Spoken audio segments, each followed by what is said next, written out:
हमेशा फंसाना। आज की कहानी एक ऐसी शख्सियत की है जिन्होंने राष्ट्रवाद को ही अपने जीवन का सबसे अहम मुद्दा बना लिया, जिसके सामने उन्होंने अपने पूरे जीवन की ऊर्जा और संसाधन झोंक दिए। यहाँ तक कि देश सेवा के लिए उन्होंने अपने निजी जीवन में भी कई बड़े त्याग किए। देशभक्ति और समाज सेवा के लिए उन्होंने इस रास्ते पर अकेले चलना ही चुना। आज नजर डालेंगे भारत के प्रधानमंत्री नरेंद्र मोदी के जीवन पर, जिन्होंने अपने राजनीतिक जीवन में बड़े और साहसिक निर्णय लिए और जिन्होंने देश हित में इस भावना से भारत को ऊंचाइयों पर पहुंचाने का कार्य किया। प्रधानमंत्री नरेंद्र दामोदर दास मोदी के प्रारंभिक जीवन की अगर बात करें तो साल 1950 में वडनगर गुजरात में बेहद ही साधारण से परिवार में उनका जन्म हुआ।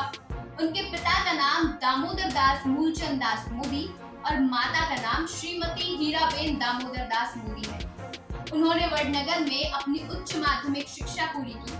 बचपन से ही उनका संघ की तरफ खासा झुकाव था और गुजरात में आरएसएस का एक मजबूत आधार भी था। नरेंद्र मोदी बचपन से ही आरएसएस से जुड़े हुए थे और साल 1958 में दीपावली के दिन गुजरात आरएसएस के पहले प्रांत प्रचारक लक्ष्मण राव इनामदार उर्फ वकील साहब ने प्रधानमंत्री नरेंद्र मोदी को बाल स्वयं सेवक की शपथ दिलाई। मोदी आरएसएस की शाखाओं में अक्सर जाने लगे, लेकिन जब मोदी ने अपनी चाय की दुकान खोली तो शाखाओं में उनका जाना जरा कम हो गया था।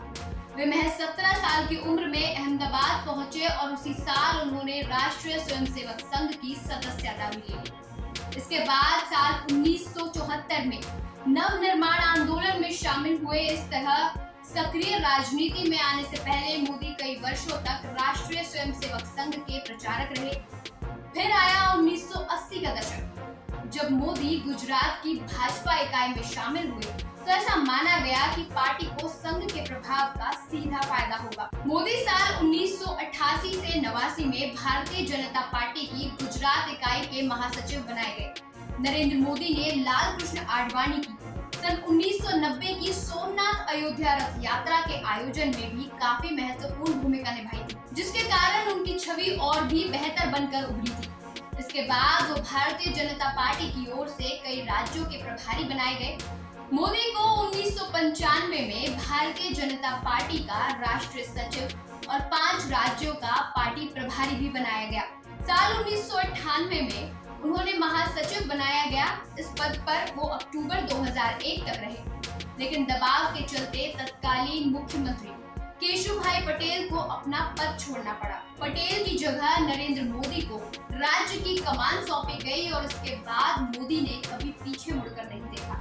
लेकिन वर्ष 2002 में गुजरात ही नहीं पूरे देश के इतिहास में वो काला अध्याय भी जुड़ गया, जिसके बारे में कभी किसी ने कल्पना भी नहीं की थी। मोदी के सत्ता संभालने के लगभग 5 महीनों के बाद ही गोधरा रेल हादसा हुआ, जिसमें कई हिंदू कार सेवक मारे गए, जिसके बाद एक ऐसी घटना घट गई जिसने मोदी की छवि पर लंबे समय तक के लिए एक काला धब्बा लगा दिया। वो घटना थी जब गुजरात में मुसलमानों के खिलाफ दंगे भड़क उठे। इन दंगों में सरकार के मुताबिक 1000 से ज्यादा और ब्रिटिश उच्चायोग की एक स्वतंत्र समिति के अनुसार लगभग 2000 लोग मारे गए। मारे गए इन लोगों में सबसे ज्यादा मुसलमान समुदाय के थे। जब तत्कालीन प्रधानमंत्री अटल बिहारी वाजपेयी ने गुजरात का दौरा किया तो उन्होंने उन्हें राजधर्म निभाने की सलाह भी दे डाली। इस घटना के कारण मोदी पर आरोप लगे कि वे दंगे को रोक नहीं पाए और उन्होंने अपने कर्तव्य का ठीक से पालन नहीं किया। गुजरात में हुए दंगों की बात कई देशों में उठी और मोदी को अमेरिका जाने से भी रोका गया। ब्रिटेन ने भी 10 साल तक उनसे अपने रिश्ते तोड़े रखे। मोदी पर आरोप लगते रहे, लेकिन राज्य की राजनीति पर उनकी पकड़ इतनी मजबूत होती गई कि मोदी के खिलाफ दंगों से संबंधित कोई आरोप कभी सिद्ध भी नहीं हुए और कोर्ट में भी उनको नकार दिया गया। हालांकि कभी मोदी ने भी उन दंगों को लेकर कोई अफसोस नहीं जताया और ना कभी किसी तरह की माफी मांगी। महत्वपूर्ण बात यह है कि उन दंगों के चंद महीनों के बाद जब दिसंबर 2002 के विधानसभा चुनावों में मोदी जीत कर आए, उन्होंने सबसे ज्यादा फायदा वहीं पर पाया जिन इलाकों में दंगे हुए थे, यानी जो इलाके दंगों से प्रभावित थे, सबसे ज्यादा वोट वहां उन्हीं को मिले। आपको बता दें कि प्रधानमंत्री मोदी को सुप्रीम कोर्ट ने भी बड़ी राहत देते हुए गोधरा कांड में नरेंद्र मोदी को क्लीन चिट दे दी थी। सुप्रीम कोर्ट ने 400 से ज्यादा पन्नों का एक फैसला दिया, जिसमें सुप्रीम कोर्ट ने कहा कि किसी भी दृष्टिकोण से देखने के बाद गुजरात की हिंसा में नरेंद्र मोदी या तत्कालीन सरकार की कोई भूमिका ही नहीं थी। सुप्रीम कोर्ट ने ये साफ कह दिया कि एसआईटी की जांच सही है और इसमें बदलाव की कोई जरूरत नहीं है। इसके साथ ही सुप्रीम कोर्ट ने ये भी कहा कि जो लोग इस मामले को बार बार कोर्ट में लेकर आ रहे हैं उनकी जांच होनी चाहिए। उसमें कुछ अधिकारी और कुछ एनजीओ भी शामिल थे। खैर, कहानी को आगे बढ़ाते हुए एक बार फिर से समय में थोड़ा पीछे चलते हैं। बात करते हैं साल 2007 की, जब विधानसभा चुनाव में उन्होंने गुजरात के विकास को मुद्दा बनाया और फिर जीत कर लौटे।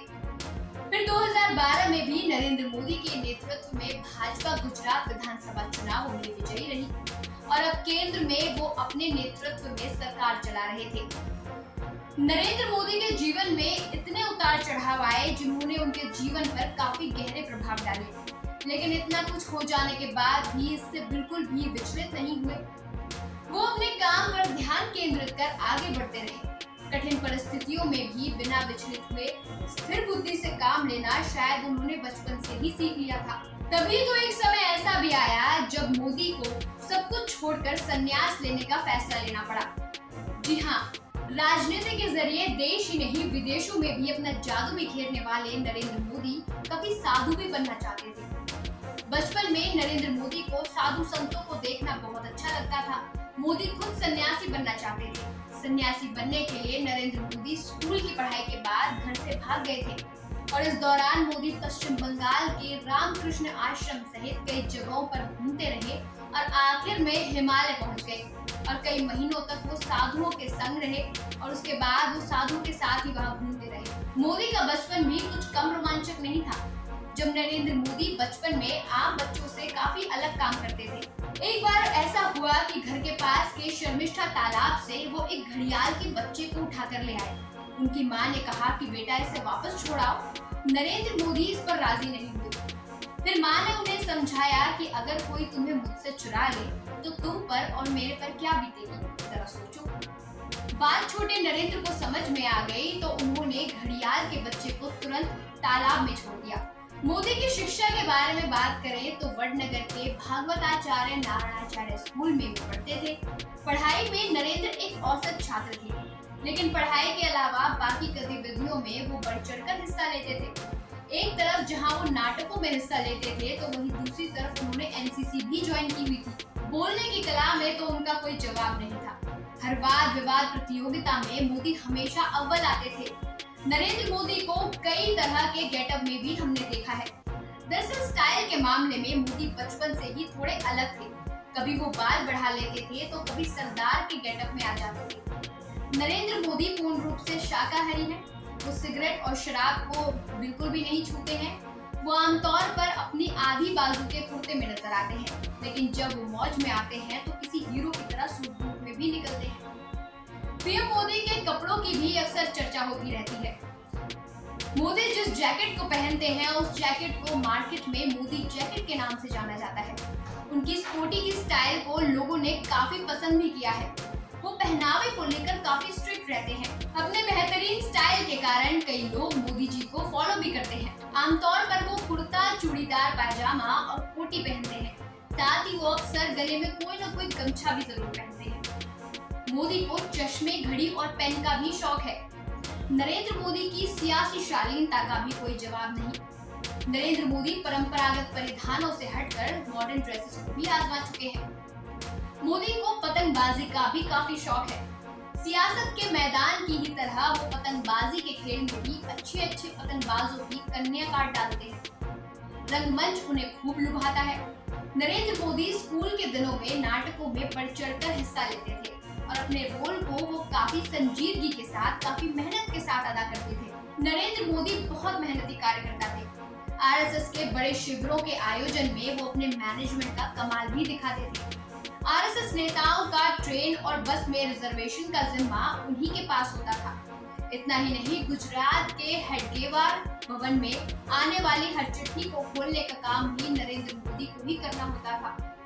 नरेंद्र मोदी का मैनेजमेंट और उनके काम करने का तरीका काफी देखने लायक था, जिसके बाद आरएसएस में उन्हें बड़ी जिम्मेदारी देने का फैसला लिया गया। राष्ट्रीय कार्यालय नागपुर में एक महीने की विशेष ट्रेनिंग कैंप के लिए उन्हें बुलाया गया। 90 के दशक में नरेंद्र मोदी ने आडवाणी की सोमनाथ से अयोध्या रथ यात्रा में अहम भूमिका निभाई थी।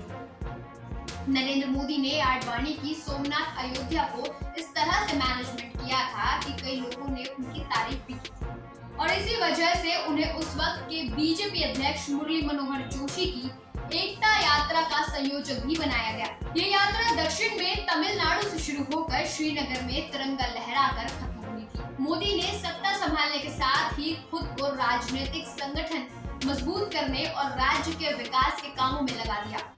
उद्योग की बात हो या कृषि की, मोदी ने लोगों के सामने एक बेहतर विकल्प देने की कोशिश की। नतीजा ये रहा कि कई सरकारी और गैर सरकारी संस्थानों ने उनके काम की तारीफ की। नरेंद्र मोदी की राजनीतिक ताकत में लगातार इजाफा होता रहा। बीजेपी के अग्रणी नेताओं में नरेंद्र मोदी की गिनती लंबे समय से होती रही है। नरेंद्र मोदी तकनीक का इस्तेमाल भी बखूबी करते हैं। आज के समय में फेसबुक और ट्विटर पर अगर हम देखें तो सबसे ज्यादा फॉलोअर्स उन्हीं के मिल जाएंगे। इंटरनेट पर पॉपुलर नेताओं की सूची में नरेंद्र मोदी अव्वल आते हैं। G20 देशों की अध्यक्षता कर रहे भारत के प्रधानमंत्री नरेंद्र मोदी दुनिया के सबसे लोकप्रिय और ताकतवर नेता बनकर उभरे हैं। दुनिया के सबसे ज्यादा बड़े लोकतंत्र यानी भारत के प्रधानमंत्री नरेंद्र मोदी ने लोकप्रियता के मामले में 22 देशों के दिग्गज नेताओं को पीछे छोड़ दिया। ताजा सर्वेक्षण में पीएम मोदी को वयस्क आबादी में करीब 78% की अप्रूवल रेटिंग्स मिली है और अभी हाल ही में एक अमेरिकन कंपनी मॉर्निंग कंसल्ट ने ग्लोबल लीडर अप्रूवल लिस्ट भी जारी की, जिसमें पीएम मोदी को 76% अप्रूवल रेटिंग्स के साथ टॉप पोजीशन मिली है। तो ये कहानी थी भारत के एक ऐसे प्रधानमंत्री की जिनका जन्म भारत की आजादी के बाद हुआ।